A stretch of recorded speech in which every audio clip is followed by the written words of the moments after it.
Hi mga kawakis! So ngayong Sunday, kailangan natin medyo mag-relax-relax pag Sunday. So ako ng liempo. Mag-oven tayo ng liempo. Bumila ka ng 2 kilong liempo. Siyempre, pag may liempong kasama, meron din siyang kasama. So medyo mag-relax tayo ng konti. Tagay-tagay lang tayo ng konti. Gawin natin, mamarinate muna natin. Tara, marinate natin mga kawakis. Magcha-chop lang tayo ng isang buong bawang at saka 3 cloves. Then, ating kalamansi. Mag-chop muna tayo ng bawang. So, i-chop na natin tong bawang. Wala kasi akong yung pang-chopping. Nasira. Kaya, mano-mano tayo. Saglit lang naman yung tutusin. Yan mga kawakis. Okay na yan. Pwede na yung ganyan. Tapos, ngayon gagawin natin. Lalagay na natin siya sa ating liam. Liempo. Bawang. Natin ng bawang. Maraming bawang. Okay tayo mga kawakis ng paminta. Yung pino. Simpleng lang tayo. Simpleng pang-marinade lang. Hindi natin kailangan na mabusis. Okay tayo ng ating oyster sauce.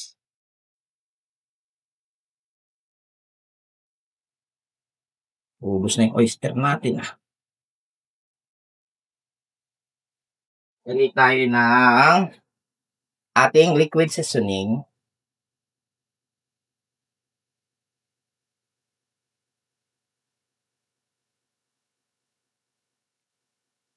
Yan yung ating toyo.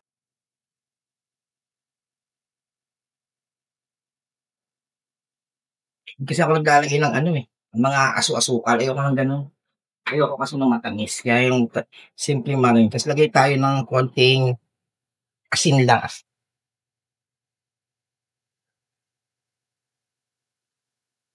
Lagay lang tayo ng pinch of salt. Pinch lang. Mas baka umalat Hindi na nga. Tapos nalalagyan natin mga kawakis, naghihiwa muna tayo ng ating kalamansi. Hiwa tayo ng ating kalamansi.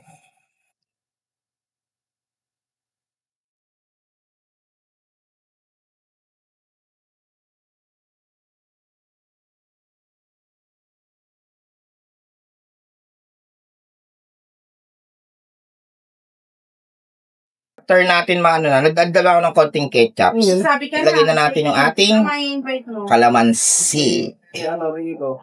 Yung kalamansi. Sige, saludunin natin. Konting suka. Konting sukal. Ayan. Mimix na natin siya. Marinate lang natin to mga 30 minutes mga kawakis. Then after na, lalagyan natin siya sa oven. So, see you later, mga kawakis. Yan, mga kawakis. After 45 minutes na marinate na natin yung ating liempo. So, ayun na yung ating liempo. Sinalang na natin siya. Na-preheat ko na kanina yung oven natin ng 5 minutes. So, yan. Yung ating liempo, sinalang na natin siya. Sinalang ko siya sa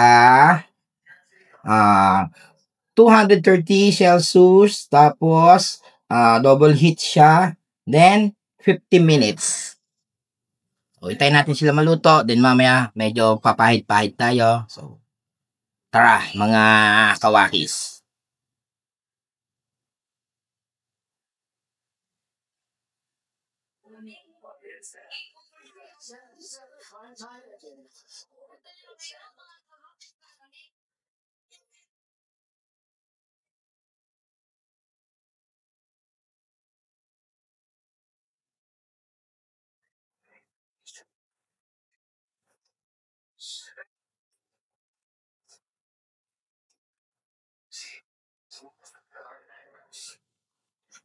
And after mga 10 minutes, pahiran natin siya ng ating, gumawa na ako ng ating pangpahid. Ayan.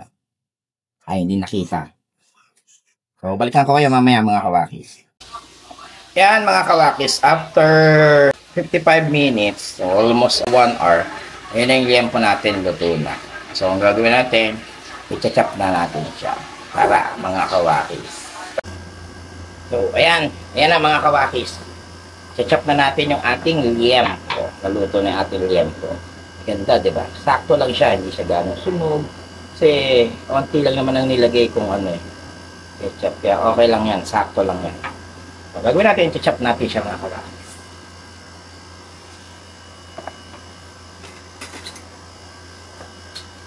Chop tayo ngayon ng liempo. Ang sausawan lang naman natin dito mga kawakis is ano lang eh. Toyo, sili, kalamansi, yun lang. Para masarap. Lambot. Ano pa siya? Mas juicy. Juicy siya.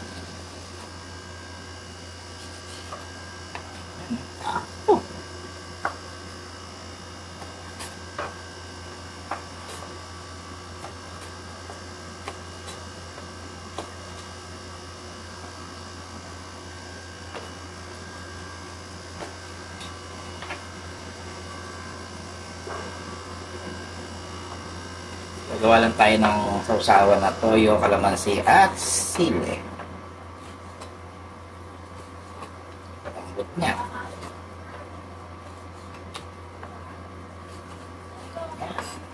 Yan ang ating liempo mga kawaki. Mamaya titigman natin siya. Mamaya yung loob niyo. Kung ang tawag dito. Malinis ang loob niya, juicy pa, juicy. Eh, puntang daglag. Juicy pa yung loob niya. Ayan. Iwain natin lahat sila. Mga kawakis. Ano yan?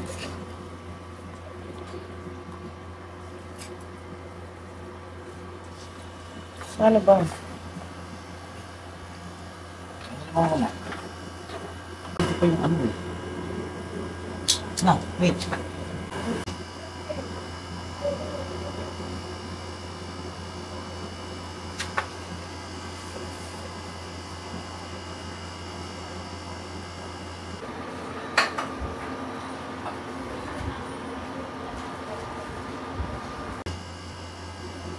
So,